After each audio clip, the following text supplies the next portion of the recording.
This course comprises a book entitled Persian Language Teaching.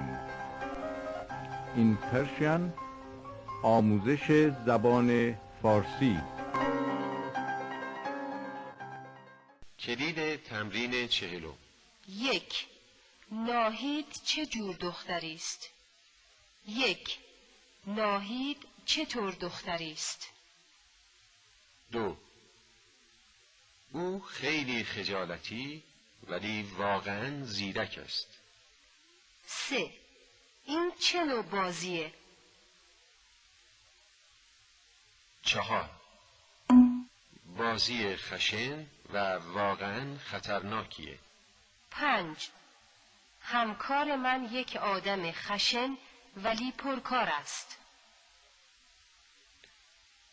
6. دوستهای شما چه جور آدمهایی هستند؟ 7.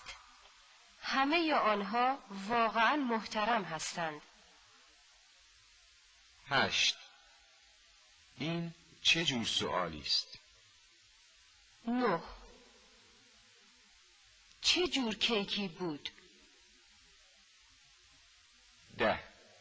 خیلی شیرین نبود ولی خوشمزه بود.